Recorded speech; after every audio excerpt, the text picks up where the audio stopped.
तालियों के साथ, गड़गड़ाहट के साथ स्वागत होना चाहिए। राहुल गांधी जिंदाबाद, राहुल गांधी जिंदाबाद।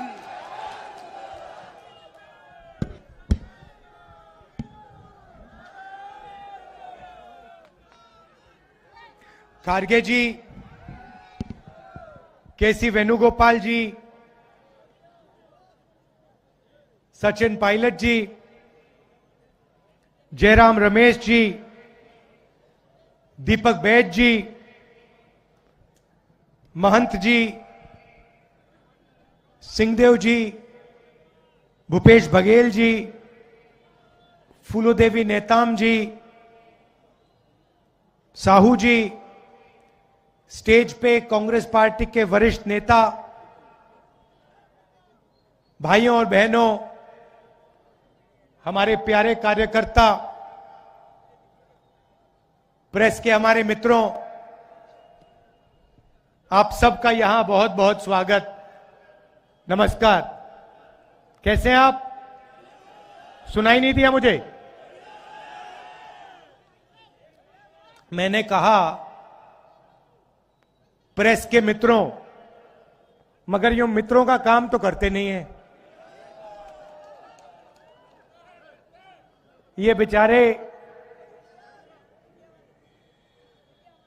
वीडियो कैमरा के पीछे हैं, बट शायद इनके कंपनियों में इनकी बात नहीं चलती, क्योंकि इनके सीनियर जो लोग हैं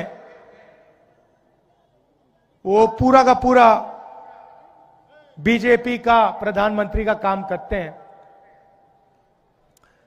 एक साल पहले हमने भारत जोड़ो यात्रा शुरू की। कन्याकुमारी से लेकर कश्मीर चले, समुद्र से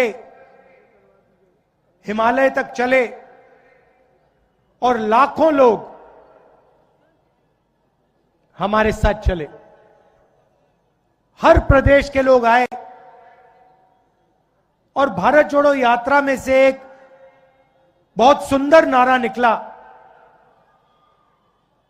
एक लाइन में वो कांग्रेस पार्टी की विचारधारा किसी को भी समझा देता है। नफरत के बाजार में मोहब्बत की दुकान खोलनी है। और मैं जानता हूं कि हमारे जो कार्यकर्ता हैं, हमारे जो नेता हैं, अपनी जिंदगी में, अपने काम में इस लाइन का पालन करते हैं। हमारी कोशिश होती है कि हम नफरत ना फैलाएं, हिंसा ना फैलाएं, मोहब्बत, भाईचारा फैलाएं। आप देखो, कांग्रेस पार्टी के किसी भी नेता का, कार्यकर्ता का चेहरा देखो, मुस्कुराता हुआ चेहरा दिखेगा आपको। धक्का लग जाता है, गिर जाता है, चोट लग जाती है, टांग टूट जाती है, तब भी आपको बड़ी सी मुस्कान दिखाई देगी। और बीजेपी का कार्यकर्ता होता है, उसको कुछ भी ना हो, वो ऐसे देखता है सबको घूर घूर के, वो खुश नहीं होता, मुस्कुराता नहीं है। उनके आप नेता देख लो, मोदी जी की फोटो देख लो, अमित शाह जी की फोटो देख लो, मोहन भगवत जी की फोटो देख लो, इंटरनेट पे देखो, गूगल सर्च करके अगर एक मुस्कुराती हुई फोटो दिख जाए मुझे भेज देना, मैं ढूंढ रहा हूं उसे। गुस्से में रहते हैं। जब हमने ये यात्रा पूरी की, पता लगा कि हिंदुस्तान का डीएनए मोहब्बत का डीएनए है। ये नफरत, इसमें नफरत है ही नहीं, इस देश में नफरत है ही नहीं। तो एक सवाल उठा, ये जो बीजेपी के लोग नफरत फैला रहे हैं, हिंसा फैला रहे हैं, लोगों को लड़ा रहे हैं, इसका कारण क्या है? ये हो क्यों रहा है? और लाखों लोगों से मैंने सवाल पूछा, किसानों से, मजदूरों से, युवाओं से, और यात्रा में बात समझ आई कि इस देश में गरीबों के खिलाफ, किसानों के खिलाफ, मजदूरों के खिलाफ, छोटे व्यापारियों के खिलाफ हर रोज अन्याय होता है। और जिस समाज में अन्याय होता है उस समाज में नफरत होगी, हिंसा होगी। बहुत सारे लोगों ने हमें कहा कि देखिए, साउथ से नॉर्थ आप चले, मगर बहुत सारे ऐसे प्रदेश हैं जहां आप गए नहीं। आप छत्तीसगढ़ नहीं आए, बंगाल नहीं गए, मणिपुर नहीं गए, वहां पे हिंसा हो रही है, बीजेपी ने प्रदेश को बांट दिया है, जला दिया, आप वहां तो आए नहीं। तो आपने कन्याकुमारी से कश्मीर मोहब्बत की दुकानें खोली, मगर मणिपुर से महाराष्ट्र अभी बचा हुआ है। छत्तीसगढ़ के लोग आए, पिछली यात्रा में आपने कहा मुझे कि भैया छत्तीसगढ़ में भी यात्रा कीजिए, तो हमने दूसरी भारत जोड़ो यात्रा शुरू की, मणिपुर से शुरू की, क्योंकि मणिपुर को बीजेपी ने जला दिया, सिविल वॉर चल रही है वहां पे। आप में से कोई चाहे मणिपुर जाना चाहे, देखना चाहे, नहीं जा सकता, आग लगी हुई है, आज तक प्रधानमंत्री नहीं गए। तो मणिपुर से यात्रा शुरू हुई, नॉर्थ ईस्ट में से निकली, बंगाल गई, उड़ीसा, झारखंड, बिहार, अब छत्तीसगढ़। और पिछले कुछ दिनों से हम छत्तीसगढ़ से निकल रहे हैं, आदिवासी इलाके से निकल रहे हैं। रोज हम आपकी बात सुनते हैं, 6-7 घंटे। आज सुबह हमने किसानों से बात की, कल आदिवासियों से बात की, यहां पे जो अदानी जी आपकी जमीन छीन रहे हैं, जिनकी जमीन ली जा रही है, उनसे बातचीत की। जो आपके दिल में डर है, कठिनाइयां हैं, वो हम सुनने आए। और शाम को 6-7 घंटे सुनने के बाद हम 15-20 मिनट जैसे आज भाषण कर रहे हैं, वैसे आपको भाषण करके अपनी बात रख देते।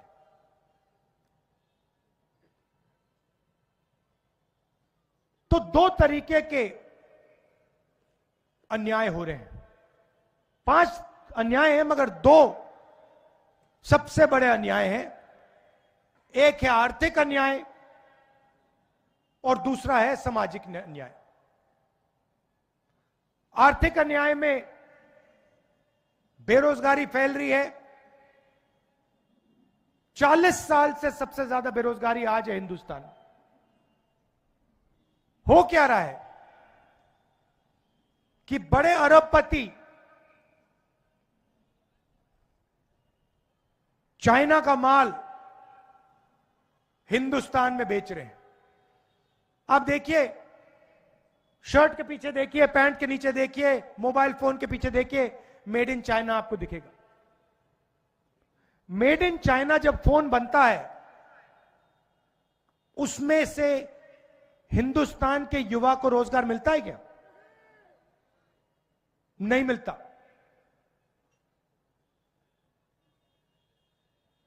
छोटे व्यापारियों को नरेंद्र मोदी जी ने नोटबंदी और जीएसटी से खत्म कर दिया। रोजगार छोटे व्यापारी, स्मॉल और मीडियम बिजनेस वाले लोग देते हैं, जो छोटे कारखाने चलाते हैं, छोटी मैन्युफैक्चरिंग करते हैं, हैंडलूम का काम करते हैं, ये लोग रोजगार देते हैं। इन सब को नरेंद्र मोदी जी ने साफ कर दिया। 2 हथियार का प्रयोग किया, जीएसटी और नोटबंदी। और आप किसी से पूछ लीजिए, अंबानी अदानी को छोड़िए और किसी से पूछिए, आपको बताएंगे कि भैया नोटबंदी ने जीएसटी ने हमें बर्बाद कर दिया। महंगाई तो बढ़ती जा रही है, वो आप सबको दिख रहा है। किसानों को जो मिलना चाहिए वो नहीं मिल रहा है। आज किसान दिल्ली की ओर चले जा रहे हैं, पैदल जा रहे हैं, उनको रोका जा रहा है, उन पे टीयर गैस चलाई जा रही है, उनको जेल में भरा जा रहा है। और वो क्या कह रहे हैं? सिर्फ ये कह रहे हैं कि हमारी मेहनत का फल हमें मिलना चाहिए। स्वामीनाथन जी को बीजेपी की सरकार ने भारत रत्न दिया,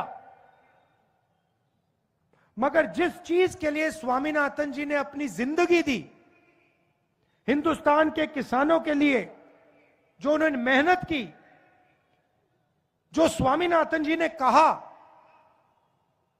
उसको करने के लिए तैयार नहीं है। इसका क्या मतलब है? स्वामीनाथन जी ने अपनी रिपोर्ट में साफ कहा है कि किसानों को लीगल राइट एमएसपी की मिलनी चाहिए।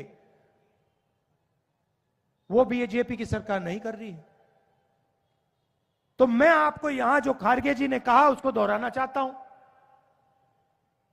कि इंडिया की सरकार आएगी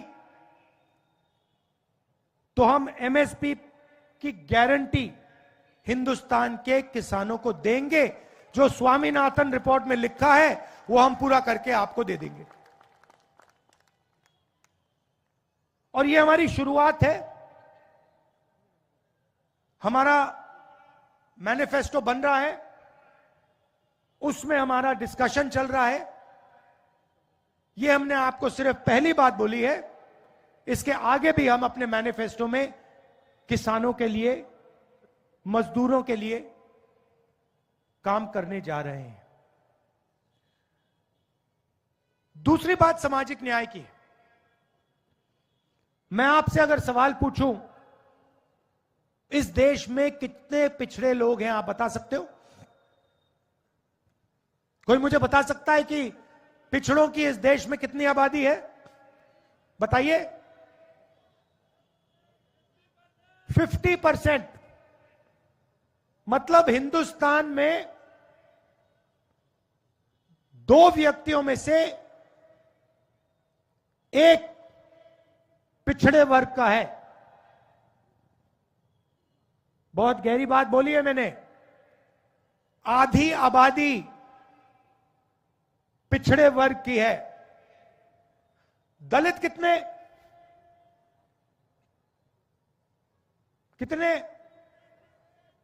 15%। आदिवासी कितने? 8%। 50 में 15 कितना? 65। उसमें 8 जोड़ो तो कितना? 73। 73% दलित, आदिवासी और पिछड़े वर्ग के लोग हैं। मतलब तकरीबन अगर आपने 4 लोगों को खड़ा किया, उसमें से 3 लोग दलित, आदिवासी या पिछड़े वर्ग के लोग हैं। अब मैं आपसे पूछना चाहता हूं, हिंदुस्तान की सबसे बड़ी 200 कंपनियों के मालिक में से दलित, आदिवासी, पिछड़े लोग के कितने?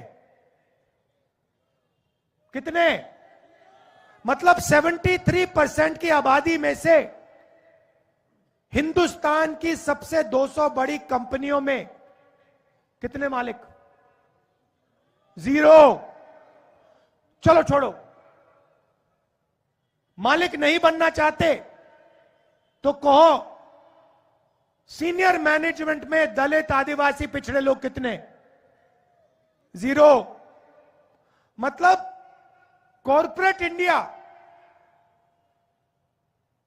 सबसे बड़ी कंपनियों में ना दलितों की, ना आदिवासियों की, ना पिछड़ों की भागीदारी। बात समझ आई? आपका कोई है ही नहीं उसमें, एक आदमी नहीं है आपका। चलिए छोड़िए, मुझे बताइए मीडिया में कितने लोग हैं? सबसे बड़ी 50 मीडिया की कंपनी लीजिए, उनके मालिक की लिस्ट निकालिए और मुझे बताइए आदिवासी कितने, दलित कितने, पिछड़े कितने? बताओ। जीरो, एक भी नहीं। अब उनके बड़े बड़े पत्रकारों की लिस्ट निकालिए, उनकी मैनेजमेंट टीम की लिस्ट निकालिए, उसमें दलित, आदिवासी, पिछड़े कितने? जीरो। हाई कोर्ट्स के जजेस की लिस्ट निकालिए, उसमें दलित, आदिवासी कितने? बताओ। मैं बताता हूं, मेरे पास है 650 हाई कोर्ट जजेस में से 10 आदिवासी, 23 एससी, मतलब 33 650 में से। चलिए छोड़िए, कोर्ट छोड़ दीजिए, मीडिया छोड़ दीजिए, कॉर्पोरेट इंडिया छोड़ दीजिए, मुझे बताइए प्राइवेट अस्पतालों के मालिक कितने? जीरो। चलो वो भी छोड़ दीजिए, मुझे बताइए प्राइवेट कॉलेजेस और यूनिवर्सिटी बड़ी बड़ी जो हैं, मणिपाल जैसी, इसके मालिकों में से ओबीसी, दलित, ट्राइबल कितने? जीरो। चलो ये भी छोड़ दो, कहो हमें ये नहीं चाहिए, हम देश के 73% हैं, हमें नहीं चाहिए। ठीक है, हिंदुस्तान के बजट को 90 अफसर बांटते हैं, आईएएस अफसर हैं। बजट आप लोग देते हो, कहां से आता है बजट? कैसे? जीएसटी। आप उतनी ही जीएसटी देते हो जितना अदानी देता है। गरीब किसान अगर चिप्स का पैकेट खरीदेगा, वो उतनी ही जीएसटी देगा जितनी अदानी देता है। जीएसटी आपके जेबों से आ रही है।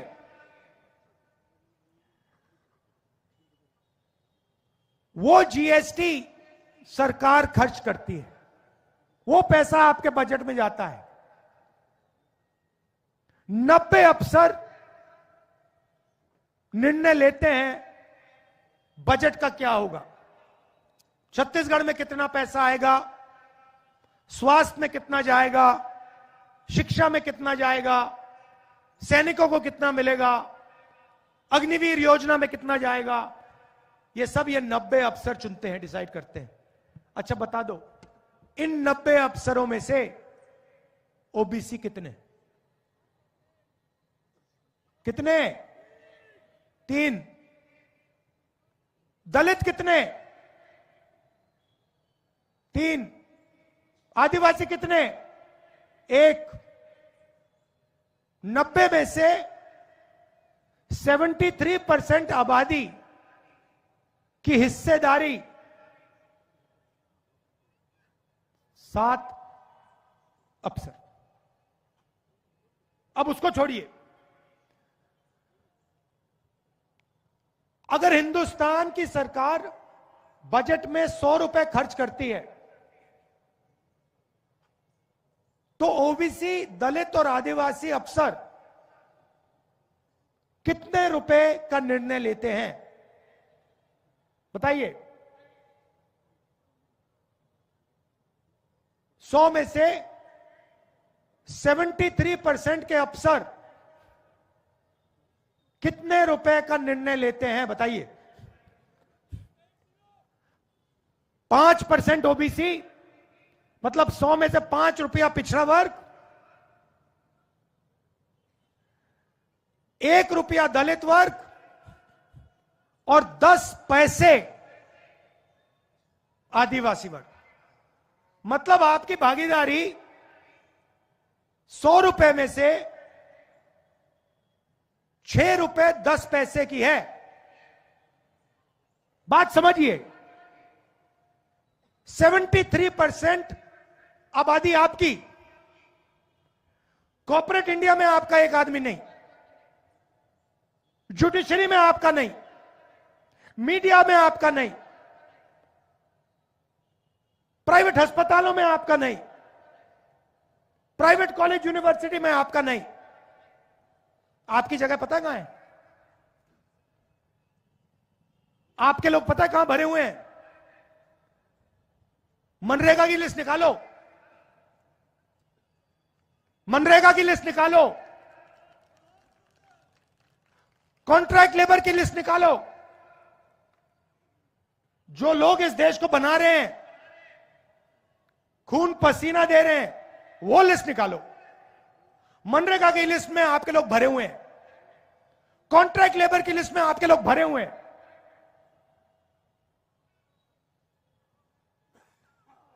यह हो रहा है हिंदुस्तान में। इसीलिए यात्रा में हमने न्याय शब्द जोड़ दिया है।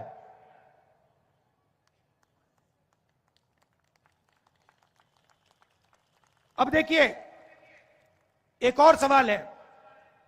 हिंदुस्तान की सबसे बड़े 200 कंपनियों में गरीब जनरल कास्ट के कितने?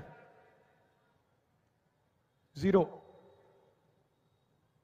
मीडिया में गरीब जनरल कास्ट के कितने? 0।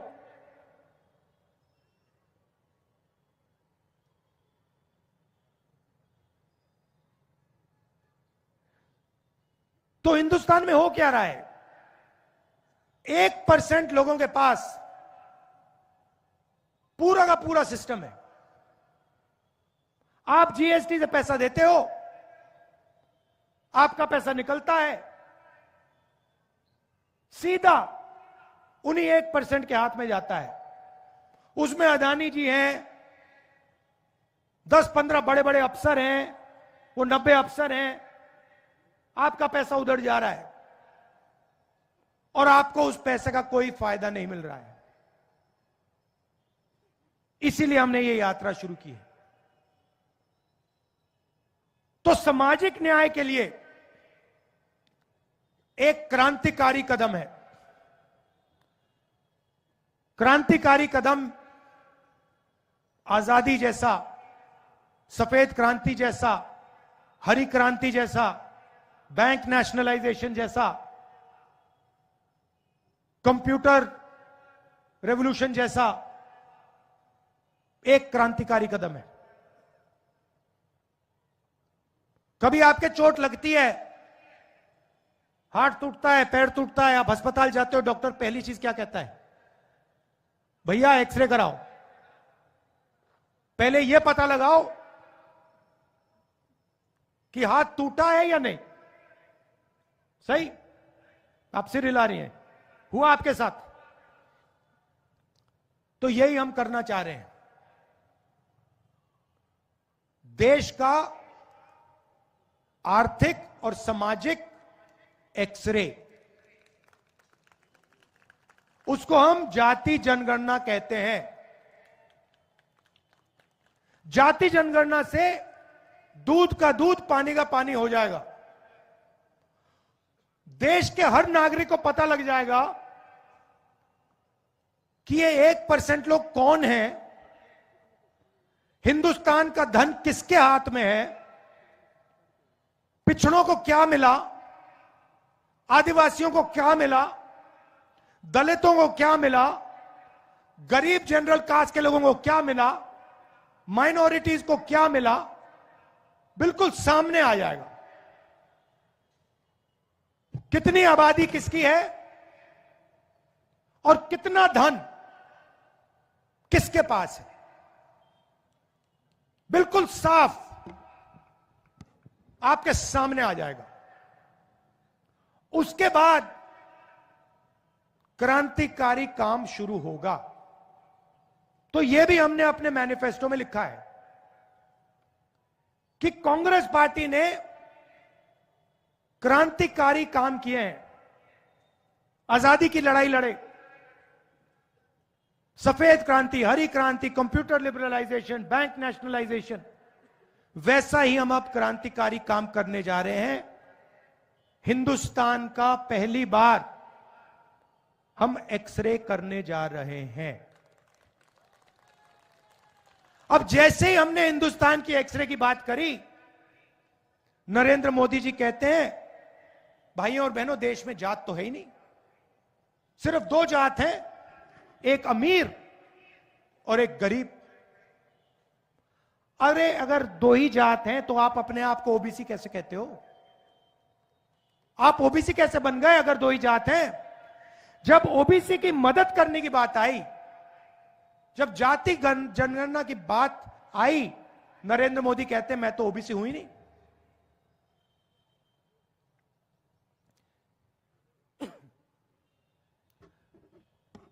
तो ये आज मैं आपसे कहना चाहता था, सामाजिक और आर्थिक अन्याय के खिलाफ हमारी लड़ाई है, इसलिए हमने ये यात्रा की।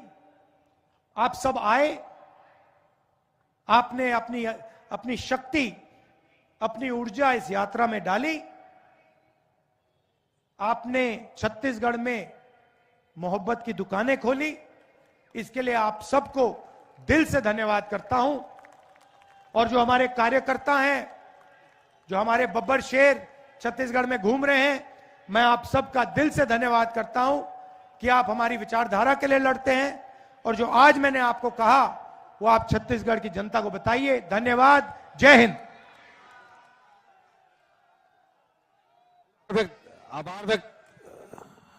आभार व्यक्त करने के लिए मैं